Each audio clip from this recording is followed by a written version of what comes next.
Hello दोस्तों, आज मैं आपको बताऊँगा कि डीएमएस किस प्रकार से कार्य करता है। कल हमने सीखा था, पिछली वाली वीडियो में मेरा जो था, उसमें आपको पार्ट 1 में सारा कुछ डिटेल्स बताई गई है वैसे तो जॉब कार्ड के थ्रू कि किस तरीके से जॉब कार्ड को फिल करते हैं। लेकिन सर्विस के कुछ ऑप्शंस उसमें रह गए थे। मैंने बताया था कि सारे ऑप्शंस को टैप बाय टैप मैं आपको बताता हुआ चलूँगा। तो जैसे ही मैंने सर्विस पे कल क्लिक करा था, सर्विस पे क्लिक करने के बाद में यहाँ पर मैंने बहुत सारे ऑप्शंस थे, जैसे कि पेंडिंग फॉर पीडीआई का था या व्यू फॉर पीडीआईज़ का था, ठीक है? जिसमें डिटेल्स वगैरह देखना था या इंस्टॉलेशंस का था, क्रिएट जॉब कार्ड था। ये सब पिछली वीडियो मेरी पड़ा हुआ है पार्ट 1 के नाम से। तो आप वहाँ से जाके उसको डिटेल से अच्छे तरीके से समझ सकते हैं। बाकी के जितने ऑप्शंस इसमें बचे हैं, मैं आज वो कंप्लीट करा दे रहा हूँ आपके, ठीक है? तो चलते हैं, देखते हैं आगे का प्रोसेस। तो जिस तरीके से हमने जॉब कार्ड को क्रिएट करा था, उसके आगे ऑप्शंस मिलता है व्यू ऑल जॉब कार्ड का।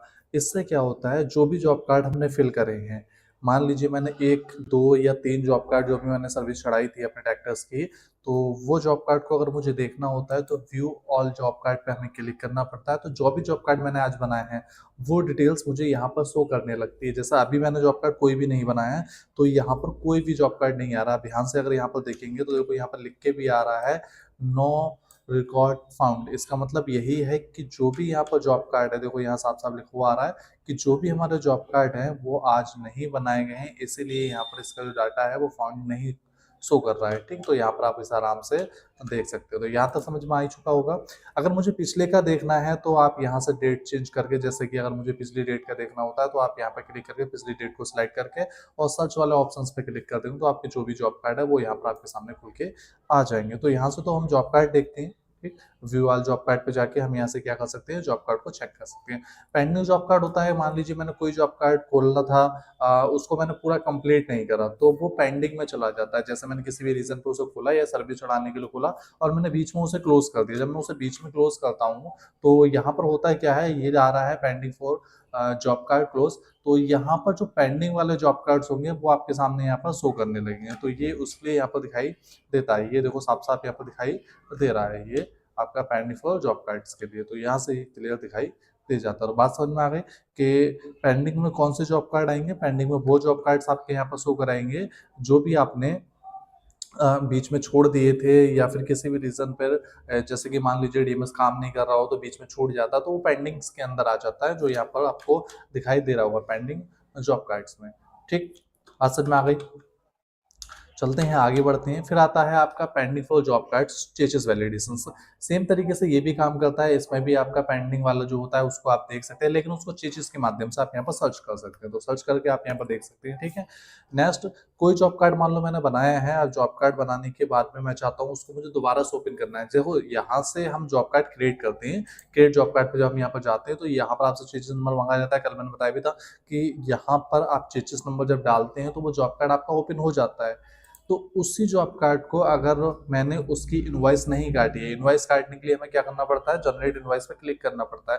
तो अगर मैंने जनरेट इनवॉइस नहीं करा है, उस जॉब कार्ड में कोई गलती हो गई थी मुझसे या किसी भी रीजन पे अगर मैं चाहता हूँ कि उस जॉब कार्ड को मुझे दोबारा से ओपन करना है, तो यहाँ पर ऑप्शंस आपको मिल जाता है री ओपन या फिर रिजेक्ट जॉब कार्ड का। इससे हम दोबारा से क्या कर सकते हैं, अपने जॉब कार्ड के लिए ओपन कर सकते हैं। तो जॉब कार्ड जो है हमारा वो दोबारा से यहाँ पर कैसा हो जाएगा, ओपन हो जाएगा, या फिर यहीं से हम उसको रिसेट भी कर सकते हैं। ठीक, जनरेट इनवॉइस का मतलब वही आता है कि जो भी जॉब कार्ड मैंने बनाया था उसको मुझे जनरेट करना होता है, तो यहाँ से हम उसको जनरेट कर सकते हैं ताकि उसको प्रिंट वगैरह हम यहाँ पर निकाल सकते हैं। ठीक है, और यहाँ से उसकी इनवॉइसिंग करके, जैसे कि हमें अपने सीएसआर को देना होता है, तो उस चीज़ के लिए यहाँ से आप जनरेट इनवॉइस कर सकते हैं। कस्टमर को भी यहाँ से दे सकते हैं। तो यहीं से आप उस सर्विस का पता करते हैं कि इसकी सर्विस मैंने कराई है तो उसका प्रिंट हमें देना पड़ता है, तो कस्टमर को अभी आप यहाँ से प्रिंट आउट निकाल के दे सकते हैं। सर्च ट्रैक्टर हिस्ट्री, अगर कोई भी मेरे पास में चीज नंबर है, मुझे देखना है कि उसके ट्रैक्टर जो हैगा उसकी कितनी सर्विस हो चुकी है। जैसे मान लो आपके पास में कोई ट्रैक्टर्स आता है, वो कहता है मेरे ट्रैक्टर की 3 सर्विस हो चुकी हैं, तो अगर आपको उसकी हिस्ट्री देखनी होती है कि कितने कितने घंटे पे वो सर्विस हुई हैं, तो उसके लिए आप यहाँ पर उसका चेसिस नंबर टाइप करेंगे। जब आप चेसिस नंबर टाइप करेंगे, सर्च वाला ऑप्शन पर आप क्लिक कर देंगे। जैसे क्लिक करेंगे तो यहाँ पर क्या होगा, वो सारी की सारी हिस्ट्री आपके सामने शो करने लगेगी कि कौन कौन सी यहाँ पर आपने कराई है। ठीक, बात समझ में आ गया यहाँ तक। फिर चलते हैं, आप सर्विस पे आ जाते हैं, दोबारा से हमने यहाँ पर क्लिक करा। नेक्स्ट आता है सर्विस रिमाइंडर। अब सर्विस रिमाइंडर का काम क्या होता है, तो सर्विस रिमाइंडर पे जब हम यहाँ पर आए हैं तो जितनी भी सर्विस हमने यहाँ पर करी है, ठीक है, सर्विस रिमाइंडर के जितनी भी सर्विस हम करते हैं वो सर्विस हमारी यहीं पर शो करते हैं, किसमें, सर्विस रिमाइंडर के अंदर। ये सर्विस रिमाइंडर का ऑप्शन आपको दिखाई दे रहा होगा, इसी के जस्ट अंदर सारी सर्विस मेरे पास में आ जाती है, सारी हिस्ट्री यहाँ पर शो करने लगती है, कौन कौन सी सर्विस मैंने करी है, तो वो पूरा हम यहाँ पर डाटा को देख सकते हैं। अगर मुझे उसकी रिपोर्ट्स वगैरह चेक करनी होती है तो हम यहाँ पर जाकर पूरा ये रिपोर्ट्स चेक कर सकते हैं, सर्विस के 1 साल का डाटा लेके आना चाहते हैं, 1 महीने का लेके चलना, 2 महीने का, तो हम यहाँ से जाकर सर्विस रिपोर्ट के अंदर वहां से वो पूरा कुछ सर्विस ले सकते हैं और प्रिंट आउट भी वहां से हम आराम से निकाल सकते हैं। तो ये सर्विसेज के ऑप्शंस थे आपके जो सारे कंप्लीट हो चुके हैं। मैं एक बार दोबारा से आपको रिवाइज करा दे रहा हूँ ताकि आप उस चीज को भूलें ना, ठीक है। तो चलते हैं स्टार्टिंग से थोड़ा सा समझने की कोशिश करते हैं। पहला है पेंडिंग फॉर पीडीआई, जो मैंने पिछली वीडियो में आपको बता रखा था कि पीडीआई अगर आपको करनी होती है, ठीक है, तो ट्रैक्टर हमारे पास में आता है तो सबसे पहले हम उसकी पीडीआई करते हैं। पीडीआई 2 प्रकार की, ऑफलाइन और ऑनलाइन। तो ऑफलाइन तरीके से पीडीआई करती है, फिर मुझे ऑनलाइन तरीके से पीडीआई करनी पड़ती है। अगर हमने ऑनलाइन पीडीआई नहीं करी है तो हम यहाँ से देख सकते हैं कौन कौन से ट्रैक्टर की पीडीआई हुई है या फिर नहीं हुई है। फिर उसके बाद में आते हैं व्यू पीडीआई, ठीक, डिटेल्स के अंदर। यहाँ से क्या होता है, यहाँ से उस पीडीआई की डिटेल्स अगर मुझे देखनी होती है तो हम यहाँ से जाके उस पीडीआई की डिटेल्स चेक कर सकते हैं, ठीक।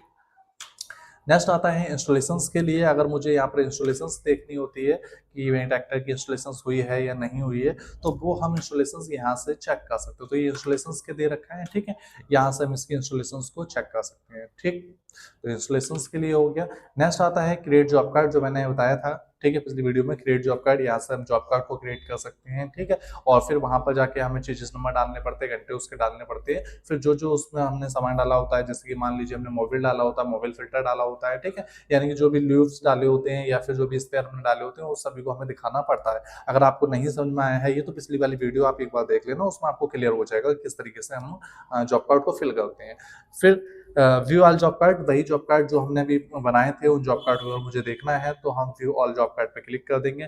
पेंडिंग वाले यहाँ पर शो करने लगेंगे, ठीक है। चेंजेस नंबर के थ्रू अगर हमें वैलिडेशन टाइप में देखना है तो हम pending for changes number validation पे क्लिक कर देंगे। यहाँ से ही पेंडिंग हिस्ट्री हमारी निकल के आ जाती है। दोबारा से जॉब कार्ड को ओपन करना चाहते हैं तो री ओपन, या फिर रिजेक्ट करना होता है हमें जॉब कार्ड को। हमें रिजेक्ट करने की जरूरत तब पड़ती है जब हमसे कोई भी जॉब कार्ड गलत भर गया होता है, तो उसको हमें रिजेक्ट करना होता है, तो यहाँ से हम उसको रिजेक्ट कर सकते हैं। नेक्स्ट जनरेट, अगर हम कोई भी जॉब कार्ड क्रिएट कर रहे हैं तो उसको हमें जनरेट करना पड़ेगा ताकि उसका प्रिंट निकालना पड़ेगा। अगर हम उसका प्रिंट नहीं निकालेंगे तो वो हमें पेंडिंग में भी शो करने लगेगा, ठीक है, या दोबारा ओपन करने के लिए बोलेगा। तो इसीलिए हमें क्या करना पड़ता है, उसको जनरेट इनवाइस करना पड़ता है ताकि उसका एक प्रकार का बिल कट जाए, इनवाइस उसके निकल के आ जाए। सर्च, अगर ट्रैक्टर की कोई सर्विस हम कर रहे हैं या पुराना डाटा हमें देखना होता है तो उसके चेजिस नंबर के अकॉर्डिंग हम क्या कर सकते हैं, सर्च ट्रैक्टर हिस्ट्री उसकी निकाल सकते हैं, कितनी सर्विस हुई है, कितनी सर्विस नहीं हुई है। सर्विस रिमाइंडर से यही पता लगता है मान लीजिए कि हमारी कौन कौन सी सर्विस हो गई है, तो ये सर्विस रिमाइंडर के थ्रू हमें पता लग जाता है कि हमारी कौन कौन सी सर्विस यहाँ पर हुई है। तो इस तरीके से हम यहाँ पर देख सकते हैं सर्विस रिमाइंडर के माध्यम से, ठीक। नेक्स्ट आता है यहाँ पर रिपोर्ट चेक करने के लिए। यहाँ से हम रिपोर्ट्स भी देख सकते हैं, जो भी हमें रिपोर्ट्स वगैरह देखनी है, जो भी सर्विस है उसकी हिस्ट्री हमें निकालनी होती है रिपोर्ट्स के माध्यम से, 1 महीने की, 2 महीने की, तो वो हम यहाँ से आराम से चेक कर सकते हैं। तो ये आपके सारे ऑप्शंस थे सर्विस के अंदर, ठीक है। उसके बाद में अगली वीडियोस में हम यहाँ पर देखेंगे वारंटी के बारे में, कि वारंटी किस तरीके से हमारा काम करता है, किस तरीके से वारंटी में हम वारंटी बनाते हैं, कैसे हमें क्लेम मिलता है ट्रैक्टर्स के पार्ट्स का, तो वो सारी चीजें हम यहाँ पर कल समझने वाले हैं। कोई भी डाउट है तो मुझे कमेंट्स में बताना ताकि मैं उस चीज को आपकी सॉल्व कर सकूं, ठीक है। यहाँ तक कोई दिक्कत तो शायद आई नहीं होगी, ये डीएमएस के बारे में है, यहाँ तक आपको क्लियर हो चुका होगा। धन्यवाद, चलो मिलते हैं नेक्स्ट वीडियो के अंदर।